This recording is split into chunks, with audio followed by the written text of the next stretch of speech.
안녕하세요. 하나님 말씀을 즐거움으로 함께 읽어가는 그리스도 안의 형제 자매된 교우 여러분, 그리고 나그네 교회 교우 여러분, 오늘 우리가 함께 살펴볼 하나님 말씀은 시편 119편 73절에서 96절까지의 24절입니다. 이것 또한 오늘도 8절씩 묶여있는 세 연을 살펴보겠습니다. 각각 한 연에 8절이 묶여 있어서 우리도 3개의 연을 보는데, 오늘은 4번째 날이죠. 그래서 첫째 날 1, 2, 3년, 둘째 날 4, 5, 6, 어제 7, 8, 9연을 봤습니다. 오늘은 그러면 몇 년이 될까요? 10, 11, 12 이렇게 3개의 연을 살펴보도록 하겠습니다. 오늘 읽을 본문은 참 마음이 감동적이에요. 늘 그렇지만 우리의 인생의 실존의 연약함과 비참함 속에서 하나님의 말씀만이 우리의 참 힘이 되고 위로가 된다는 사실을 이것보다 더 아름답게 보여줄 수 있을까? 이것보다 더 드러낼 수 있을까? 그래서 하나님 말씀은 마음에 기쁘고 평안한 자뿐 아니라 낙심과 곤고와 절망 속에 있는 자들에게도 유일하게 힘이 되는 그런 말씀인 것을 오늘 본문을 통해서 우리가 또한 깊이 확인하게 되어집니다. 말씀의 약속, 하나님 말씀 속에 담겨져 있는 약속을 언제 그 약속을 이루어질까 생각하고 지치도록 끝까지 긴내하며 기대하면서 하나님을 신뢰하는, 정말로 말씀을 사랑하는 그런 자의 간구, 그가 담겨있는 시라 할 것입니다. 먼저 10번째 열을 보죠. 73절에서 80절까지 말씀입니다. 73절, 주의 손이 나를 만들고 세우셨사오니 내가 깨달아 주의 계명들을 배우게 하소서. 하나님께서 나를 만들고 세우셨습니다. 그러니까 나보다 더 잘하실 분은 없죠.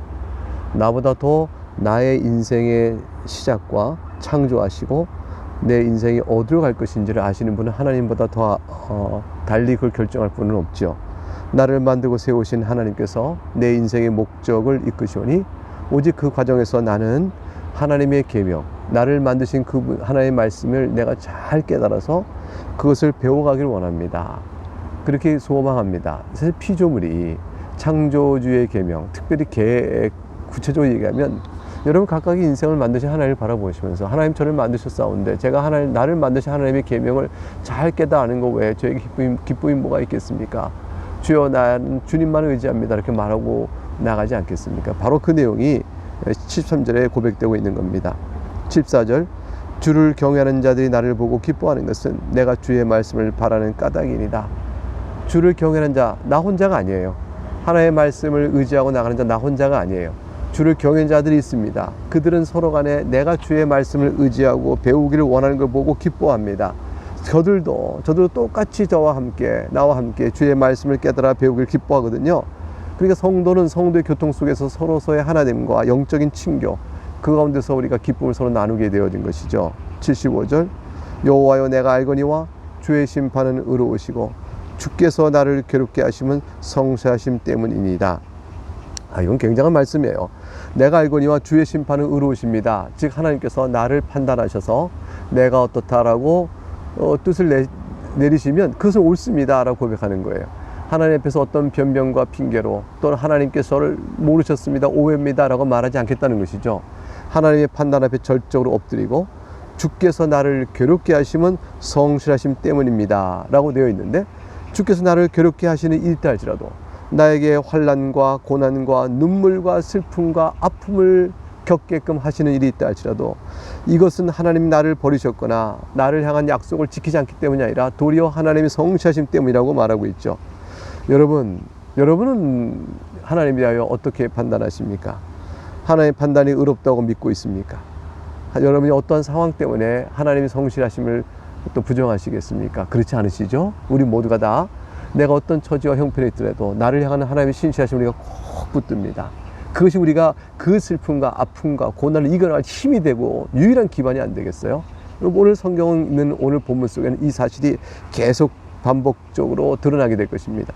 76절, 구하오니 주의 종에게 하신 말씀대로 주의 인자하심이 나의 위안이 되게 하시며, 그랬어요.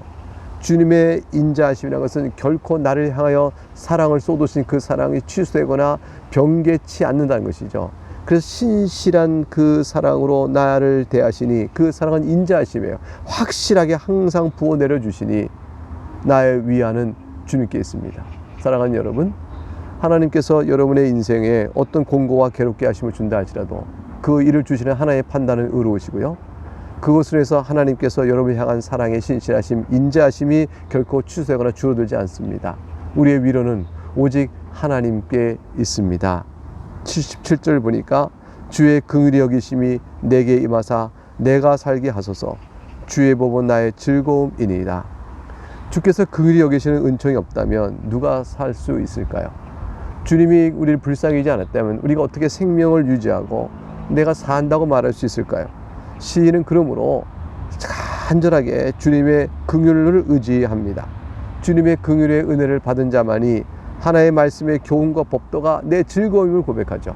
우린 주님의 긍휼의 은혜로 생명을 얻고 나니까 하나님의 법도와 교훈이 나의 즐거움입니다 라고 고백하지 않을 수 없어요. 그것이 내 생명이거든요. 그래서 생명을 즐거워하잖아요. 그 즐거움의 이유는 또 하나가 78절에 본 것처럼 악한 자로부터 우리를 보호해 주시기 때문입니다. 78절, 교만한 자들이 거짓으로 나를 엎드렸으니 그들이 수치를 당하게 하소서. 나는 주의 법도를 작은 수로 읊조리이다. 하나님께서는 나를 보호하시고 나의 허물을 또한 용서하시고 덮어주시고 긍휼을 대하시는데, 더군다나 교만한 자들이 나를 거짓으로 엎드리고 막 핍박하고 괴롭힐 때 그 가운데에서 하나님의 도우심을 바라보는 주의 백성, 주를 경외하는 자를 또한 긍휼히 여기십니다. 그래서 우리를 구원하십니다. 그러므로 내가 주의 법들을 작은 소리로 읊조린다, 즉 묵상하고 너무 기쁨을 갖지 않겠어요? 그것만큼 나에게 즐거움이 어디 있겠어요? 그러니까 77절에 주의 법 나의 즐거움이다 라고 말했죠. 그러니까 78절 하반절에 주의 법들을 내가 작은 소리로 읊조리다 하고 묵상하고 하는 것이죠. 달고 단 주의 말씀을 또 새기고 또 새기고 또 새기는 겁니다. 79절, 주를 경외하는 자들이 내게 돌아오게 하소서. 그리하시면 그들이 주의 증거를 알리이다. 내가 이 받은 하나님의 은혜가 너무 커서, 긍휼의 은혜가 너무 커서 주를 경외하는 자들을 내게로 돌리시면, 내게로 보내시면 내가 그들에게 말하겠다는 거예요. 내가 하나님께 받은 긍휼의 은혜가 어떠한 것인지, 그걸 말이하면 그들의 증거를, 아하, 하나님께서 내게 베푸신 은혜의 증거가 무엇인지를, 주의 증거를 그들도 또한 나처럼 깨닫게 될 것입니다. 주의 공동체는 이렇게 서로 하나님께서 우리에게 행하신 바 된 선한 일들을 나누는 것이죠. 나누고 격려하죠. 그리고 우리가 믿는 하나님이 교회를 어떻게 사랑하시고 교회 속한 우리 각각을 어떻게 사랑하시는지를 고백함으로 주 앞에 더욱더 우리가 각각이 성장해서 가는 것입니다. 80절 첫 번째, 오늘 봤던 10번째 연의 마지막 절, 내 마음으로 주의 율례들에 완전하게 하사 내가 수치를 당하지 아니하게 하소서. 그러므로 주님의 율례를 잘 지켜가는 것이 내가 수치당하지 않는 근거가 되어져요. 이 주의 율례를 떠나서 내가 내 탐욕과 죄를 만족시켰다고 해보세요. 그것이 나를 결국은 어떻게 될까요? 수치를 당하게 하죠. 나의 범죄와 죄를 다 아는 그 일로 인해서 내가 징계와 환난을 당하게 될 때 수치를 당하게 될 것이며, 처음에는 그것이 좋아 보이고 마귀가 나를 잘한다 할지 모르지만 하나님 앞에 서게 되면 그것이 다 부끄러움과 수치로 우리가 놓이게 되어집니다. 그러므로 주의 율례에 내가 내 마음이 기뻐하며 그것에 완전하게 하여 주옵소서라고 이렇게 노래를 하게 되어집니다. 이제 이렇게 10번째 연이 끝났고, 이제 81절부터 88절 두 번째 오늘 살펴보는 연으로 11번째 119편 전체의 11번째 연을 살펴보겠습니다. 여기서는 하나님의 구원의 약속을 믿고 하나님을 의지하고 또 의지하고 바라보며 간구해 오지만, 그러나 그 응답이 계속 더딜 때, 자신의 처지가 너무너무 어렵고 힘들 때, 지쳐서 쓰러지기 직전까지 놓인 자가 여전히 하나님의 말씀과 약속을 붙들고 사모하는 그런 모습을 보여줍니다. 정말 아름다워요. 자, 81절, 나의 영혼이 주의 구원을 사모하기에 피곤하오나 나는 주의 말씀을 바라나이다. 내 영혼이 진토에 붙어 싸우니, 내 영혼이 눌리고 눌려 녹아 싸우니, 그런 상황이 되어서 내가 주의 구원을 바라는데 주의 구원을 바라고 간구하고 사모하게 지쳐버렸어요. 그런데도 아직까지 응답이 없으니까 하는 말이잖아요. 극심한 환난으로 고통을 받고 있는 상태에서 더 이상 견디기 어렵다 한 절박한 상태에 있을 때, 그럴 때라도 성도는 어떻게 해요? 하나님을 경외하는 자는 어떻게 하죠? 하나님 말씀을 바라는 것이죠. 81절은요 일반적인 사람들이 보게 되면 모순적 관계예요. 왜냐하면 주의 구원을 사모하게 피곤할 정도로 사모했으나 응답이 없다면 나는 주의 말씀을 떠납니다. 이렇게 돼야 이게 순리적 관계처럼 보이잖아요. 그러나 성경은 그렇지 않고 신앙은 그렇지 않습니다. 그런 일이 있다 할지라도 나는 주의 말씀을 바라나이다. 내 영혼이 쇠잔하고 내 육체가 쇠잔해질지라도 나는 오직 주님의 구원하심만을 바라고 기대합니다. 끝까지 붙드는 것이죠. 이 자는 참으로 지혜로운 자예요. 하나님의 선한 뜻과 그 지혜에 따라 어려운 공경에 이렇게 놔둔다 할지라도 그는 하나님의 지혜에 속한 일이에요. 언제까지 그렇게 될까? 어떻게 이걸 일어날 수 있을까? 사람의 생각은 불가능합니다. 이만큼 왔어야 무너진 것이요 사람의 생각으로 이제 죽은 자와 같은 거예요. 그러나 하나님 보시는 지혜와 때에 이렇게 주시는 거죠. 하나님 말씀을 붙들고 나가는 겁니다. 그래서 82절에 나의 말이 주께서 언제나 나를 안위하실까 하면서 내 눈이 주의 말씀을 바라기에 피곤하니이다. 내가 연기 속에 가죽부대같이 되었으나 주의 윤례를 잊지 아니하나이다. 나의 말이 주께서 언제나 나를 위해 안위하실까? 하나님 언제까지입니까? 언제까지입니까? 라고 말하고 있죠. 내가 영혼이 지쳐서 구원하기에 내 육체와 영혼이 하나님께 구원을 사모하기에 피곤한 상태에 쇠잔해져 버렸어요. 내 눈이 주의 말씀을 바라기에 피곤하나 그랬어요. 이제는 인간적으로 볼 때 포기할 때가 맞은 거죠. 이 넘어질 다 된 거죠. 인생 중에 이와 같이 비참하고 어렵고 환난과 곤고를 당한 자가 또 누가 있겠느냐. 그러면서 네가 하나님을 이름을 부르느냐. 마치 욥의 아내가 욥에게 내뱉은 것처럼 말이죠. 그런 상황 속에서 하나님 우리에게 어떻게 할까요? 하나님 나를 징계하여 나를 버리셨구나. 나는 버림을 당했다. 하나님은 내 기도를 들으지 않으시고 나에게 돌이켜 따뜻한 위로의 눈길로 그 얼굴빛을 나게 향하여 보이지 아니하신다. 어떻게 됐을까? 83절 이렇게 말해요. 내가 연기 속에 가죽부대같이 되었으나 주의 윤리 있지 아니하나이다. 연기 속에 가죽부대같이 됐다. 이 가죽부대는 포도주나 우유를 담아두는 이제 가죽부대예요. 근데 이것이 이제 다 쓰고 이제 안 쓸 때는 말리잖아요. 그럼 벽에다 걸어놓고 말립니다. 근데 옛날에 이제 이 장막을 쳐놓고 그 안에서 이제 목동들이 이제 있을 때 장막 안에서 이렇게 불을 떼우면 연기가 쭉 그을리면서 걸어놓은 이런 이제 가죽부대는 이제 끓리겠죠. 오래 쓰면 가죽부대가 이제 낡고 딱딱해지고 부드러움을 잃어버립니다. 연기에 그슬리고 부드러움을 잃어버리면 가죽부대가 뒤틀려 버리죠. 그럼 못 쓰게 되고 버리게 되는 거죠. 시인은 지금 연기에 쩔어 그을리고 비틀어져 더 이상 쓰지 못하게 된 오래된 가죽부대처럼 자기가 비참한 처지가 됐다는 거예요. 자기가 당하고 있는 일이 육체적으로나 정신적으로 너무 큰 타격을 입어서 자기가 몸부림치고 있을 수 없는 일에 대한 고통 때문에 자기가 비참한 처지가 됐다고 한탄하고 눈물로 우는 겁니다. 내가 가죽부대같이 되었습니다. 버려진 가죽부대. 다 비틀려서 말라버린 가죽부대같이 되었습니다. 그러나 놀라운 역접이죠. 그럼에도 주의 윤례를 잊지 아니하나이다.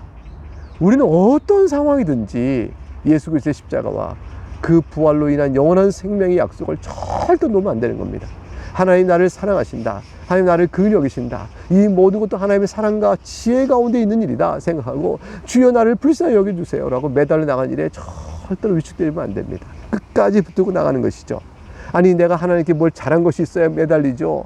우리가 만약 하나님 앞에서 말씀에 순종하여 있다가 악인들에서 고통을 당했다면 내가 매달리겠어요. 근데 내가 하나님께 부끄럽게 죄를 짓다가 당하는 재앙과 환난과 징계인데 그때라도 내가 매달릴 수 있나요? 그럴 때 그럼요. 하나님께서는 여러분을 사랑하세요.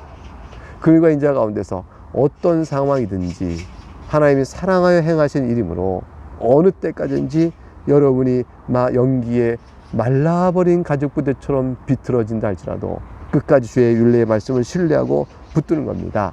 그러면 주님께서 우리의 눈물을 닦아주시고 구원하시고 새롭게 하십니다. 84절 주의 종의 날이 얼마나 되나이까? 나를 핍박하는 자들을 주께서 언제 심판하리까? 얼마나 오래 기다려야 합니까? 주여 종에게 남은 날이 얼마이며 주의 종이 얼마나 많은 날을 기다려야 되겠습니까? 기다려야 할 날이 얼마나 많이 남았습니까? 라는 거예요. 나를 핍박하는 자들을 언제까지 심판하지 않고 미루시겠습니까? 주여 속히 오소서. 그거죠. 85절에 하나님의 징계로 인해서 환난당한 자 또는 하나님의 말씀에 순종하여 거룩히 지내는데 악인들에 의해서 환난당한 자 똑같이 환난당하면 세상은 다 조롱합니다. 그러면서 이렇게 말하죠. 주의 법을 따르지 아니하는 교만한 자들이 나를 헤아리고 웅덩이를 팠나이다. 85절. 그러니까 내가 당하고 있는 고난 속에서 웅덩이를 파서 더 넘어뜨고 더 수렁에 있게끔 합니다. 86절. 주의 모든 계명은 신실하나이다. 그들이 이유 없이 나를 핍박하니 나를 도우소서. 저들의 이유 없는 핍박 속에서 내가 하나님의 도우심을 구합니다. 구할 수 있는 이유는 주의 모든 계명은 신실하니 내가 도움을 청할 때 결코 외면치 아니하실 것이라. 이걸 믿기 때문인 거죠. 87절에 그들이 나를 세상에서 거의 멸하였으나 나는 주의 법도를 버리지 아니하였사오니, 세상에서 거의 멸했다는 것은 내가 세상에서 거의 멸망되어 이 존재가 의미가 없게 될 만큼 사라질 지경에 이르렀다는 거예요. 근데 그런 마지막 순간까지 그때도 주의 법도를 버리지 않는 믿음의 인내를 보여줍니다. 여기서 신앙의 힘이 있는 것이죠. 이럴 때에 네가 하나님을 믿겠느냐, 네가 하나님을 의지할 수 있느냐, 하나님 너를 여전히 사랑하시는 믿느냐, 이 질문 앞에 예 주님 제가 믿습니다, 하나님 저를 사랑하십니다, 이렇게 얘기할 수 있는 게 참된 신앙이에요. 하나님 그때 영광을 받으시죠. 그러니까 사실은 우리의 고난과 환난 속에서 끝까지 하나님을 붙드시는 모습 속에서 하나님의 영광이 탁 받으시는 거예요. 하나님의 영광은 우리가 잘 될 때, 세상으로 성공했을 때, 보라 이것이 다 하나님이 주신 겁니다 할 때 영광을 받으시는 것고 있지요. 그러나 우리가 어렵고 낮고 천하고 비참하게 됐을 때, 그때라도 하나님을 의지하고 나오면 그때 놀라운 하나님의 영광을 받으시는 놀라운 일이 또한 벌어지는 것입니다. 그래서 88절에 주의 인자하심을 따라 나를 살아나게 하소서, 그리하시면 주의 입의 교훈을 내가 지키리다, 이렇게 말하죠. 내가 사는 길은 주의 인자하심 뿐입니다. 이제 오늘 89절 96절 마지막 세 번째 연 12연을 읽겠습니다. 이것은 우리에게 말씀을 주신 하나님께서 어떤 분인가를 생각하게 해요. 천지를 지으신 분이 아니시냐, 하늘과 땅을 지으신 창조주의 권능으로 모든 것을 다스린 분이시니 그분이 하신 말씀이 어찌 우리에게 이루어지지 아니하겠느냐. 그러므로 그 말씀에 근거하여 하나님의 도우심을 간구하자. 이렇게 이제 그게 89절부터 내용입니다. 내용을 읽어볼까요? 89절. 여호와여 주의 말씀은 영원히 하늘에 굳게 섰사오며, 하늘이 영원토록 있을 것 같잖아요. 근데 그것도 하나님 지으신 거예요. 그러니까 하나님 주의 말씀은 영원히 하늘에 굳게 서 있다는 것은 하늘보다 더 영원한 것이죠. 주의 성실하심은 대대에 이르나이다. 주께서 땅을 세우셨으므로 땅이 항상 있사오니, 땅이 견고하게 항상 있잖아요. 근데 91절 보세요. 천지가, 즉 하늘과 땅이 주의 규례들대로 오늘까지 있으면 만물이 주의 종이 된 까닭이다. 만물이 주께서 만드신 주의 종에 불과하여 그것이 대대로 있는데 하나님의 말씀은 그러면 얼마나 더 견고하고 영원히 있겠는가 라고 천지 만물의 견고성과 비교하여 말씀의 영원성과 견고성을 이렇게 노래합니다. 92절. 그러므로 주의 법이 나의 즐거움이 되지 아니었다면 내가 내 고난 중에 멸망하였으리다. 주의 법이 나의 즐거움이 되는 까닭은 뭘까요? 이렇게 된 거죠. 주의 법이 나를 구원하십니다. 주의 말씀 속에는 약속이 있고 약속은 나를 구원합니다. 나를 구원한 주의 약속의 말씀이 내게 이루어져서 나에게는 큰 기쁨이 되겠죠. 그래서 나의 즐거움이 되어집니다. 주의 법이 나의 즐거움이 되었다는 것은 주의 법이 과연 나를 구원하였습니다라는 뜻이죠. 나를 구원하였으므로 내가 내 고난 중에서 멸망하지 않고 살아났습니다라는 뜻이에요. 이게 반대로 보세요. 주의 법이 나의 즐거움이 되지 아니하였더라면, 즉 주께서 나를 구원하지 아니하였더라면 내가 구원의 즐거움을 몰랐을 것이고 뭐 어떻게 될까요? 고난 중에 멸망하고 말았을 것입니다 라고 말합니다. 93절에 내가 주의 법도들을 영원히 잊지 아니하오니 주께서 이것들 때문에 나를 살게 하심이니이다. 그러니 어떻게 주의 구원의 법도를 잊겠어요? 그곳에 인자와 자비와 긍휼과 내 생명이 있는데 이것 때문에 내가 살게 되었나이다. 94절. 그러면 그렇게 살아나는 우리는 내 것입니까? 주님의 것입니까? 나에게 생명을 줘 다시 살리게 하신 주님의 것 아니겠어요? 그래서 94절 이렇게 말합니다. 나는 주의 것이옵니다. 내가 주의 것이 되었다. 내가 주께 속했다는 것은 얼마나 감사하냐면 하나님 결코 나를 포기하지 않으시니까 나를 구원하신다는 거죠. 내가 어떤 상황이 있든지 주님은 나를 버리지 아니하시고 나를 구원하십니다. 여러분, 우리가 주님을 떠나가는 것 같죠? 우리가 죄를 보면서 떠난다 쳐봐요. 주님을 떠나간 것 같지만 주님은 결코 우리를 놓지 않으시는 것이죠.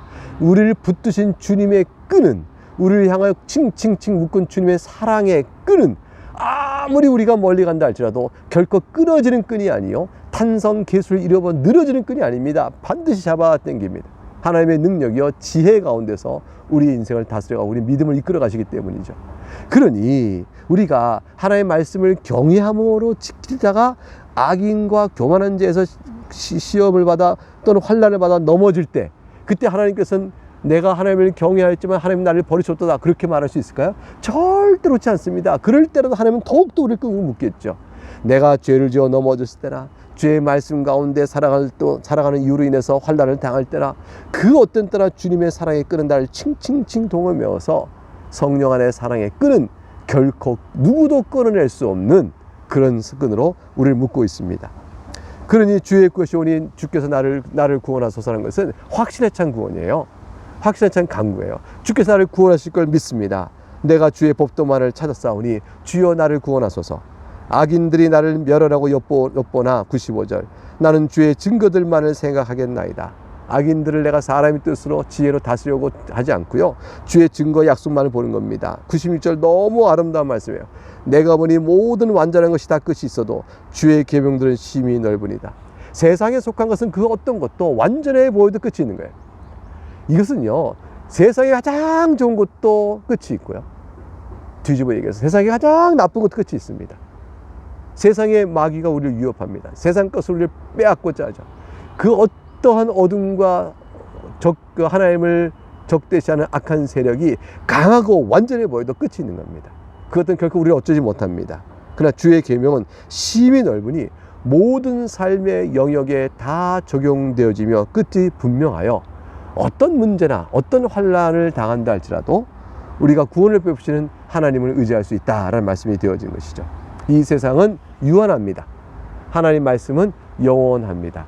영원하신 하나님의 은혜를 바라보면서 주의 말씀에 또한 의지하여 복된 하루 잘 감당하시고요, 또 힘있게 주의 찬송하며 살아가는 여러분 될 수 있기를 바라겠습니다.